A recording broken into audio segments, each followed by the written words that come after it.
ఉప ముఖ్యమంత్రి గారు సినిమా చూడకపోతే కూడా రేపు రాజద్రోహం కిందకి తీసుకొస్తారేమో నాకు తెలీదు. ప్రశ్నిస్తారని పార్టీ పెట్టిన పవన్ కళ్యాణ్ గారు, ప్రశ్నించటమే మా పార్టీ ఎజెండా అన్న పవన్ కళ్యాణ్ గారు ఈరోజు ప్రశ్నిస్తున్న వాళ్ళని దేశద్రోహులుగా, రాజద్రోహులుగా చిత్రీకరించి ఈరోజు అరెస్ట్ చేసి స్టేషన్ తిప్పి వందల వేల మంది కార్యకర్తలతోటి మీరు చేస్తున్నటువంటి అద్భుతమైనటువంటి ప్రజాస్వామ్య కూని 2029లో ఒక సినిమాగా తీయబోతారు. ఏంటి ఆ సినిమా అంటే, పోటీ చేసిన అన్ని చోట్ల ఓడిపోయినటువంటి జనసేన పెద్ద గుండు సున్నా, 21కి 21 సీట్లు, 100% స్ట్రైక్ రేట్లో ఉన్నటువంటి ఒక పార్టీ, 100 to 0% స్ట్రైక్ రేట్ పడిపోయినటువంటి జనసేన. ఈ పదం రాకపోతే మీరు చూస్తూ ఉండండి. 100కి 100 స్ట్రైక్ రేట్ ఉన్న మీరు 0కి వస్తారు. ఎందుకు వస్తారు తెలిసినా, ఇది నేను శాపం పెట్టడం లేదండి, ప్రజల యొక్క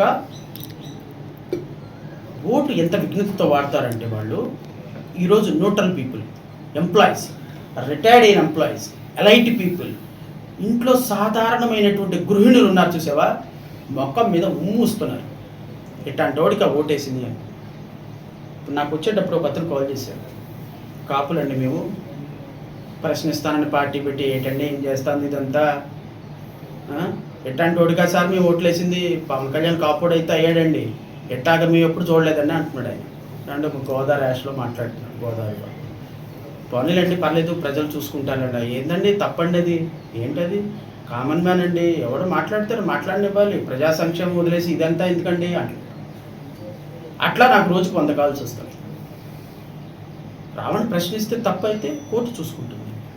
ఆర్షియాలు దేశద్రోహం పెట్టడం ఏంటండి, మీ అన్న మీద ట్వీట్ పెడితే దేశద్రోహమా, మిమ్మల్ని ప్రశ్నిస్తే రాజద్రోహమా, స్టేషన్ తిప్పి 100 మంది కార్యకర్తలని 1000 మంది పోలీసులను పెట్టి కొట్టిస్తారా? It's not correct. ఖచ్చితంగా ప్రజలు సమాధానం చెప్తారు. ఇలాంటి వ్యక్తులను ఎన్నుకున్నందుకు ప్రజలు సిగ్గుపడతారు. రేపు ఖచ్చితంగా ప్రజాస్వామ్యం, ఈరోజు రావణ అరెస్ట్ అవుతాడు, రేపు పొద్దున బెయిల్ వస్తుంది. ఎందుకంటే ఏది కూడా శాశ్వతంగా నడవదండి. రేపు పొద్దున 10 రోజుల తర్వాత, నెల రోజుల తర్వాత అయినా సరే బెయిల్ వస్తాయి. కానీ ఈ జరిగిన డ్యామేజ్ ఉంది చూసారు ప్రభుత్వానికి, ఇది రిస్టోర్ కాదు.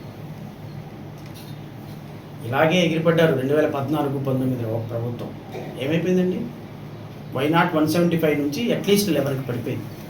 నేను చెప్తానే ఉన్నా, నేను 5 సంవత్సరాలు కాలికి బలపం కట్టుకొని చెప్తానే ఉన్నా, అయ్యా ముఖ్యమంత్రి గారు ఇది కరెక్ట్ కాదు, జర్నలిస్టులను అరెస్ట్ చేయకూడదు, లాయర్లను అరెస్ట్ చేయకూడదు, సామాజిక కార్యకర్తలను అరెస్ట్ చేయకూడదు, మీరు వెళుతుంటే పౌరులను ఇబ్బంది పెట్టి అరెస్ట్ చేయకూడదు, వద్దు, చెయ్యొద్దు, కరెక్ట్ కాదు, ఎస్సీలను కొడుతున్నారు, ఎస్టీలను కొడుతున్నారు, దళితులను కొడుతున్నారు, సంక్షేమ పథకాలు రద్దు చేస్తున్నారు, ఇది పరిపాలన కాదు, అమరావతిని నాశనం చేస్తున్నారు, ఇది పరిపాలన కాదు, దయచేసి వద్దండి అని చెప్పిన వినలా.